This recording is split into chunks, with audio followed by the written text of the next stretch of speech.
의제 두 가지입니다. 보수 스트롱맨, 어떤 맨인가요? 예의 없음, 그리고 밥값. 오늘 의제가 세 가지군요. 예의 없음, 밥값, 보수 스트롱맨. 다 다른 사람의 이야기입니다. 어떤 얘기인지 대선 상황실장 김 실장 불러봅니다.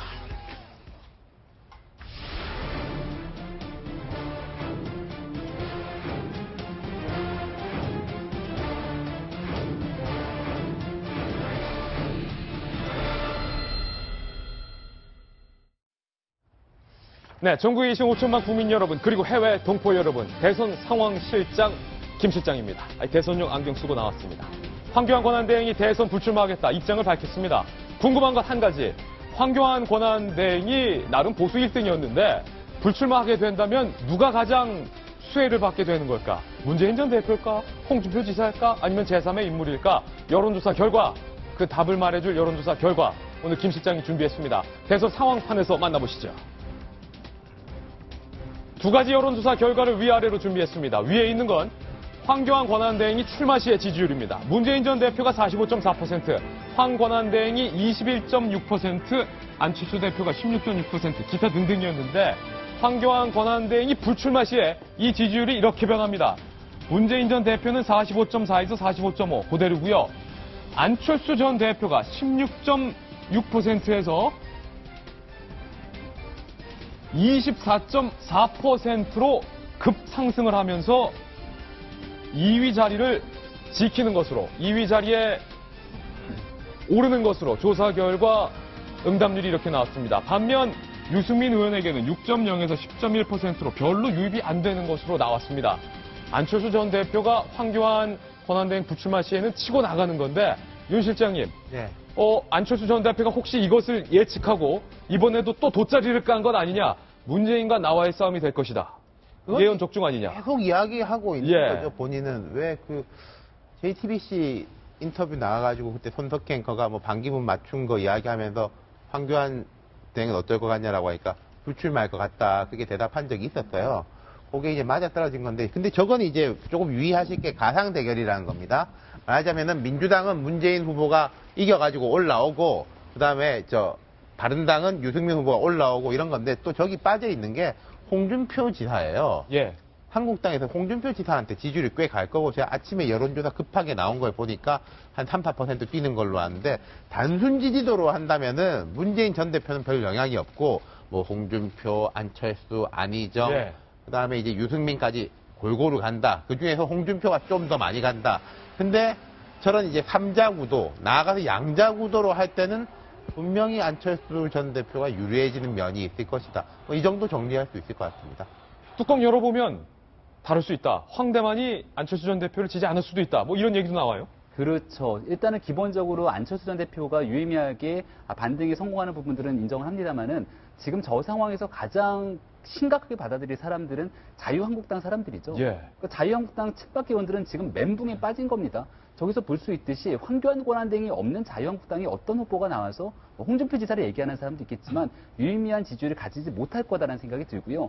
그렇다면 보수를 자청하는 사람들이 갑작스럽게 국민의당과 안철수 전 대표에게 표가 유입될 것이냐, 거기보다는 한 단계 앞서서 보수의 적통 경쟁이 세게 이루어질 수 있는 가능성이 있고요. 그 과정 속에서 바른정당이 지금까지 굉장히 주춤하고 있었지만 현재보다는 높게 재평가될 수 있는 확률이 있다. 그리고 유승민 의원 같은 경우가 저기에서 이제 한 4% 정도 더 올라가는 것도 예. 있지만 말 그대로 가상 대결에 대한 결과 거고요. 아직까지는 없음 모름. 그러니까 황교안 권한대행이 갑자기 나오지 않은 분으로 인해서 누구를 지지해야 될지에 대한 고민에 빠진 사람들이 한 일주일 정도는 지속될 것 같아요. 그 일주일의 과정 속에서 어떤 식으로 유권자들한테 지지 의사를 어필하는지가 결정할 것 같은데, 저는 바른정당이 지금보다는 굉장히 좀 반등하고 약진할 가능성이 높다 이렇게 보여집니다. 그거 꼭 안철수한테 안 갈 것이다. 오늘 세 가지 대선 이야기 중에 첫 번째 이야기가 바로 황의 빈자리를 차지하라 입니다. 함께 보시죠.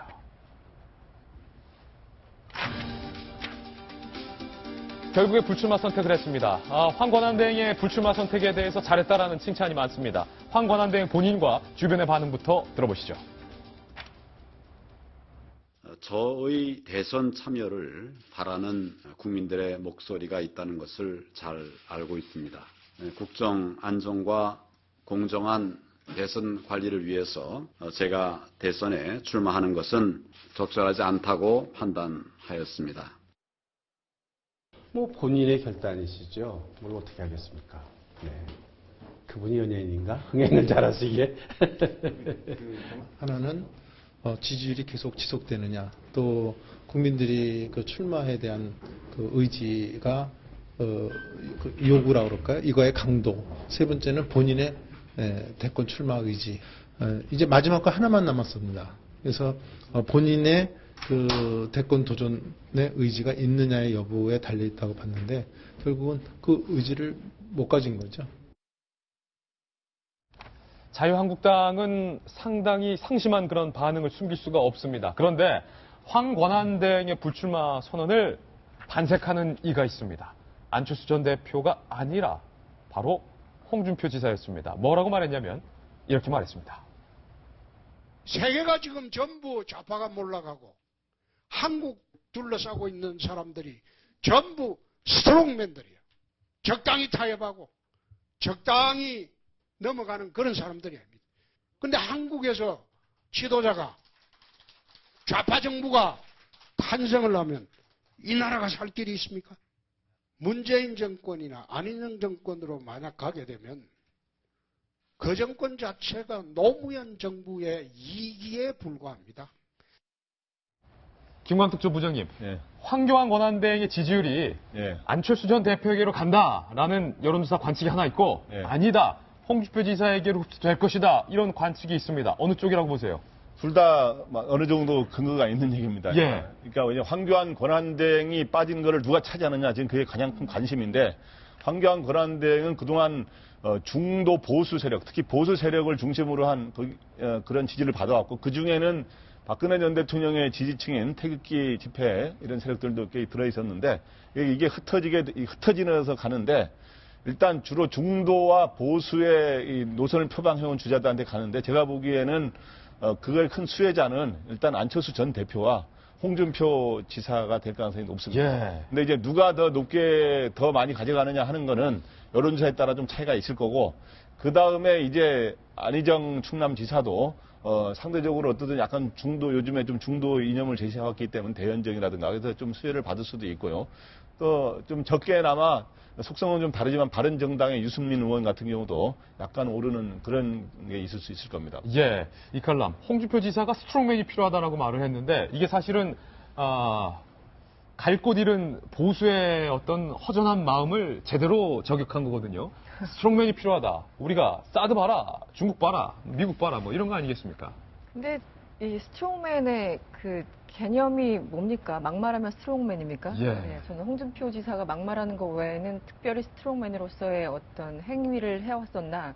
그러니까 홍준표 하면 막말만 생각나지 다른 건 사실 생각나지 않아요. 진정한 예전에 스트롱맨은 어떤 맨이 스트롱맨입니까? 뭐 어떤 정치적인 추진력이나 이런, 추진력은 있었네요. 예전에 그 병원 없앤 거, 뭐 예. 이런 것들이 있었군요. 병원 없앤 거. 그래서 저는 저 좌파가 준동한다는 말도 사실은 우리나라 민주당이나 뭐 국민의당 다 보수 당입니다. 제가 보기엔 그나마 진보적인 가치를 싫어하는 건 정의당 하나밖에 없다고 생각을 하는데 좌파라고 이제 개념 규정을 지으면서 본인에게 유리하게 프레임을 이제 만들어 가는 것이죠. 어디 좌파 정당이 제가 보기엔 별로 없다고 보는 그런 입장입니다. 어쨌든 저도 이번에 그 가장 제가 왜 황교안 대행 나와서는 안 되고 또 나오지 않을 것이라 말씀드렸었는데 이제 가장 궁금했던 그 다음 단계죠. 그 표가 어디로 분산될 것인가. 근데 예전에 반기문 전 총장이 빠진 다음에는 안희정, 황교안 그 두 분에게 많은 표가 가지 않았습니까? 그러게요. 근데 이 자리에서는 같은 건 아닌 거고 말씀하신 것처럼 안철수, 홍준표 이 두 분에게 많이 갈 것 같다는 생각이 듭니다. 왜냐하면 황교안 권한대행을 지지했던 사람들은 조금 더 오른쪽에, 그러니까 반기문 전 총장과 황교안 대행을 한다면 어떻게 보면은 황 대행이 제 표현식으로 하면 뭐 정치적으로 굉장히 하드코어다, 굉장히 오른쪽에 가 있다. 그렇기 때문에 그분들을 지지했던 분들의 어떤 표심이 안희정 지사에게 가기엔 좀 어려운 부분이 있다. 뭐 이런 생각이 들고요. 일단 저는 홍준표 지사의 저 워딩 자체에 대해서 동의할 수 없습니다. 예, 스트롱맨 아니다. 저도 이제 같이 동의를 못 하겠는데요. 좀 다른 차원입니다. 사실 스트롱맨이 아니라 제가 생각하기에 우리나라에 필요한 지도자는 슬라이맨입니다. 슬라이가 이제 교활하다, 뭐 이렇게 음흉하다, 안 좋은 면도 있지만 스트롱맨이, 그러니까 트럼프에 맞짱 뜨려면 스트롱맨이 필요하다고 얘기하는데 트럼프는 세계 제1의 강대국의 대통령입니다. 예. 그리고 지금 오른쪽에는 그 중국의 시진핑이 있고 러시아의 푸틴이 있고 여기 아베가 있습니다. 사실 굉장히 강력한 좀 이렇게 정말 스트롱맨의 어떤 그런 걸 가지고 있거든요. 이런 사강으로 둘러싸인 또 북한의 김정은까지 상대하는 우리나라의 지도자는 앞으로 굉장히 어렵고 복잡한 그 방정식을 풀어야 되기 때문에 이렇게 무작정 스트롱맨이 아니라 정말 슬라이한 여우같이 아주 교활하다는 게 나쁜 의미가 아니고 아주 지혜로운 그런 사람이 돼야 되는데 아니 우리가 뭐가 있다고 트럼프한테 맞짱을 뜰 겁니다. 막말로는 가능할지 모르겠지만 저런 식의 어떤 그 접근이나 프레임은 적절하지 않고요. 그리고 저는 이제 홍준표 지사가 황교안 권한 대행의 어떤 대체자가 되기는 좀 어렵다고 봅니다. 지금 본인이 가지고 있는 본질적인 경쟁력 또 여러 가지 단점 이런 걸로 볼 때 그 대체자로서 그 보수를 확장시킨 데서는 좀 한계가 뚜렷하지 않나. 물론 법률 문제 아직도 남아있는 그 뇌물 관련 그것도 여전히 남아있고 이런 것이 다 발목을 잡을 것 같습니다. 두 번째 대선 이야기로 넘어가겠습니다. 함께 보시죠. 김종인 전 대표와 문재인 전 대표 갈 때까지 두 분의 사이는 같다 이렇게 저희는 보고 있는데 안희정 지사가 토론회에서 문재인 전 대표에게 왜 문재인 전 대표만 집권하면 전 대표들이 다 떠나느냐 이거 인간성에 문제가 있는 건 아니냐 이런 말을 하니까 문재인 전 대표가 그분들이 혁신을 반대해서 탈당한 거다 이렇게 반박을 했죠. 그러자 그 말을 듣고 있던 김종인 전 대표가 발끈을 했는데 일단은 문재인 전 대표의 발언부터 들어보겠습니다. 경제민주화의 의지나 철학에 대해서는 동의하지만 그 문제를 풀어가는 방식에 대해서는 저도 동의하기 어려운 면이 있다. 김종인 대표님은 지금 경제민주화가 아닌 어떤 다른 어떤 정치적 목적으로 우리 당을 떠나간 것이라고 생각합니다. 김종인 전 대표 입장에서는 상당히 화날 대목입니다. 김종인 전 대표의 발언, 방안은 저희가 취재해봤습니다. 함께 보시죠. 혁신에 동의하지 않았기 때문에 떠났다. 김종인 전 대표는 경제민주화 때문에 떠난 게 아니라 다른 꿍꿍이가 있어 떠난 것 아니냐라는 문 전 대표의 발언에 대해서 많은 사람이 나를 포함해서 당을 떠났으면 패권 문제를 적어도 시정하려고 노력하는 모습이 보여야 되는데 무슨 적폐를 어떻게 청산하겠다는 것인지 문 전 대표에게는 알 수가 없다. 제왕적 대통령제야말로 적폐 중에 하나 아니냐. 문재인 전 대표가 말하는 혁신이 패권 정치냐. 김종인 전 대표가 대단히 화를 냈습니다. 그리고 김종인 전 대표 측의 반응도 나왔는데 그리고 김종인 전 대표 반응 하나 더 보겠습니다. 나는 민주당이 패권 정당이라고 비판받을 때 문 전 대표가 살려달라고 해서 온 사람이다. 측입니다. 문 전 대표가 모실 때와 떠날 때 다른 모습을 보였는데 최소한의 예의도 없었다고 판단하고 있다. 이렇게 말을 하고 있고요. 김종인 전 대표 측에서는 비례대표 2번을 사실 문 전 대표가 먼저 제안을 한 것이다. 막상 비례대표 2번이 확정되자 셀프 공천이라고 문 전 대표 측에서 말을 뒤집었다. 이렇게 비판을 했습니다. 그리고 그분들이 떠났다. 에서 그분들에는 안철수 전 대표도 포함이 돼 있죠. 안철수 전 대표도 문 전 대표를 향해서 이렇게 반박했습니다. 저는 이대로 문재인식 혁신안은 이미 실패했다. 그래서 더 강한 혁신이 필요하다고 주장했습니다. 그것이 받아들여지지 않아서 혁신하겠다는 의지가 없어서 저는 당을 나올 수밖에 없었습니다. 그런데 그렇게 다들 나가도록 하면서까지 지키려고 했던 그 혁신안조차 제대로 지키지 않고 지금은 존재조차 없습니다. 도대체 어떤 혁신을 하려고 했는지 묻고 싶습니다. 안철수 전 대표가 지금 웃고 있지만 굉장히 화가 났는데 아니 뭔 혁신 이런 반응이에요 지금. 안철수 전 대표가 그냥 당을 떠나온 게 아니죠. 내부적으로 엄청나게 투쟁과 갈등을 통해서 뭔가 해보려고 하는 노력 끝에 부딪혀서 떠난 거 아닙니까? 그러니까 안철수 전 대표한테 문재인 전 대표가 이제 당을 떠난 사람들은 혁신에 반대해서 떠난 거다라고 했던 얘기에 대해서 아마 제일 공감하지 못할 사람이 안철수 전 대표다 저는 이렇게 생각하고요.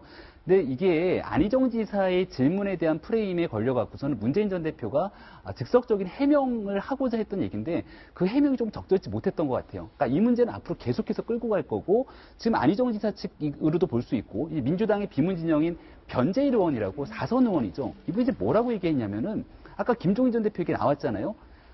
모시고 올 때는 비례대표 2번을 문재인 전 대표가 제안했다는 겁니다. 예. 근데 저도 돌직구쇼에서 우리가 한 1년 정도 전에 얘기했던 기억이 나는데 김종인 전 대표가 비례대표 2번을 본인이 이제 비대위원장 와갖고 한다 그러니까 야 이거 셀프 공천 아니냐라고 많은 사람들이 공격했던 기억이 나거든요. 저도 굉장히 비판했던 기억이 나는데 이때 만약 문재인 전 대표가 나서서 그거 김종인 비대위원장이 자기가 스스로 공천하는 게 아니라 모시고 올 때부터 우리가 우리 당이 귀하게 쓰기 위해서 제안했던 거다라고 얘기했으면은 일단락으로 정리가 됐던 거거든요. 아니, 오히려 문재인 계로 불리는 의원들이 셀프 공천이라고 공격을 했어요. 공격을 오히려 했죠. 그러면서 굉장히 오히려 독단적인 정치를 하는 김종인 전 대표의 이미지가 더 씌워졌던 겁니다. 그러니까 저는 문재인 전 대표가 이 부분에 대해서는 선거 전까지 어떻게든 풀고 가야 되는 관점으로 보이는데요.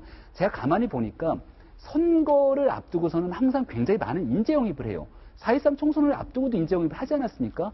이번 대통령 선거를 앞두고도 인재 영입을 하게 되는데 선거가 끝나고 나서도 그 인재들이 귀하게 쓰이고 그 인재들의 발언들에 책임을 져야 되는데 그런 모습들이 잘 보이지 않는다는 거예요. 근데 사람을 인재를 영입했는데 그 사람의 문제가 생기면 후보는 접니다. 이런 얘기를 하게 되니까 결국은 문재인 전 대표의 이 모든 것들이 리더십의 문제로 귀결되는 부분들이 생긴 게 아닌가 싶어요. 그러니까 이번 문제는 이 사람도 맞고 저 사람도 맞고 식의 차원은 아닌 것 같아요. 누구 한 명이 맞고 누구 한 명이 틀린 건데, 윤 실장. 갈등이 생기면은 사실 뭐 양측 다 책임이 있는 거죠. 근데 이게 문 대표가 좀 다른 프레임으로 접근할 필요가 있다고 생각해요. 무슨 말이냐면은 저는 그건 이해됩니다. 내가 이 비대위 이번 약속 사실은 했습니다. 이 말을 못 할게.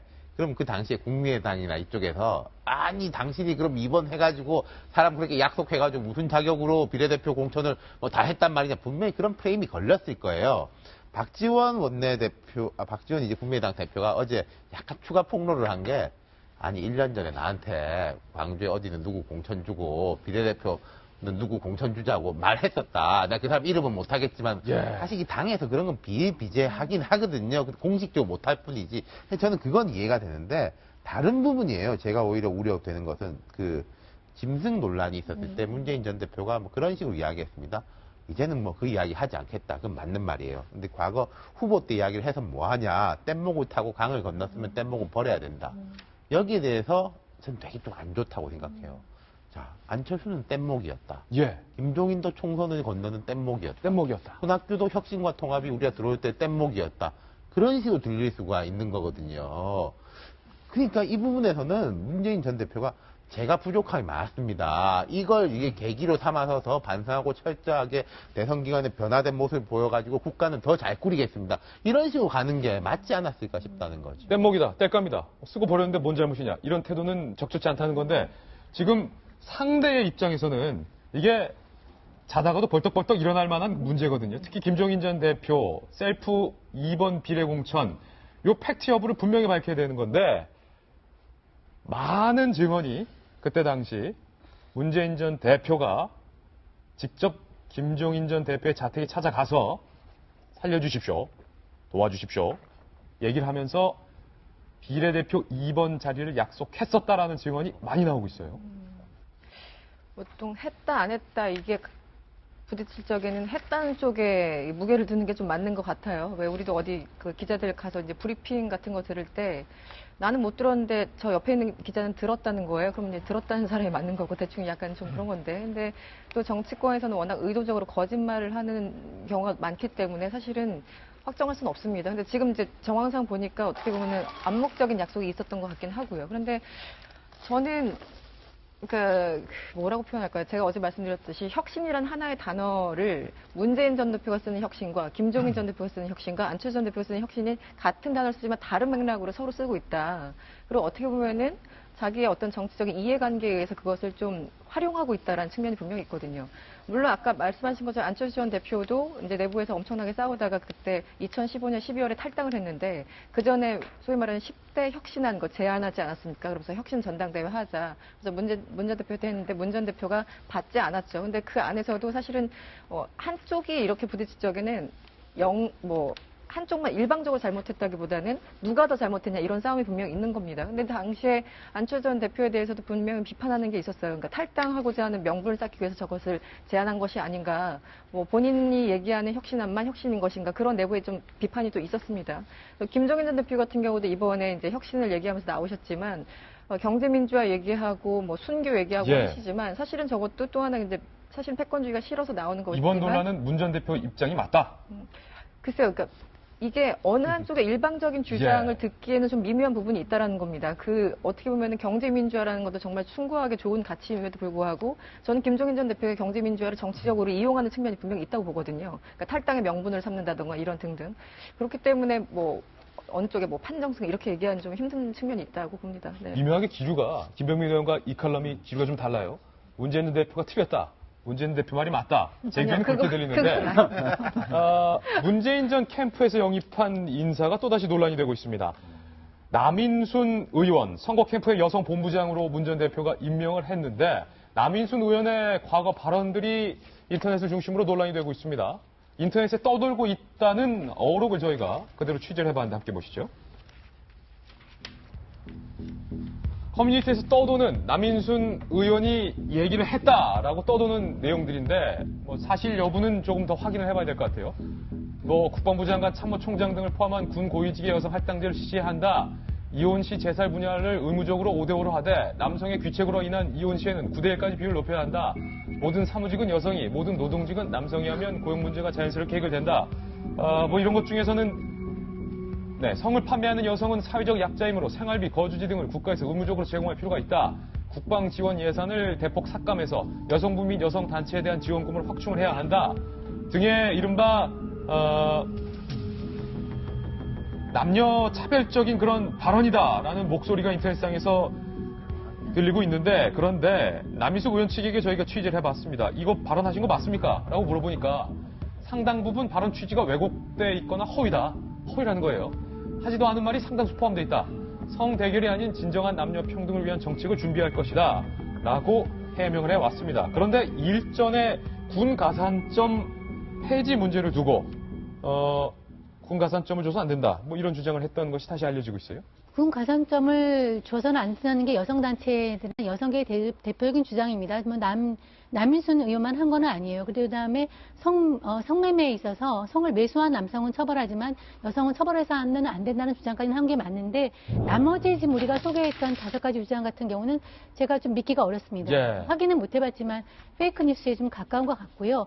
남인순 의원이 과거에 남윤인순이라고 여성단체 연합 대표로 해서 대표적인 레디칼 페미니스트죠. 남윤인순. 그 중에서 이제 국회의원을 하면서 윤자를 빼면서 남인순으로 이제 회복을 하면서 국회에 들어오면서는 상당히 어떤 밸런스를 맞춘 것 같아요. 제 생각에는. 그래서 지금 문캠에서 맡은 역할은 여성 본부장입니다. 여성 본부장으로서는 적합한 것 같아요. 근데 이런 것들이 논란이 있는 것이 우리가 작년에 그 강남역의 여성 살해 사건 이후로 나타나는 여혐, 곧 남혐 이렇게 모든 상황이 생길 때 여성, 남성이 갈라져가고 싸우는 이런 분위기가 캠프까지 이제 들어간 현상으로 보이는데요.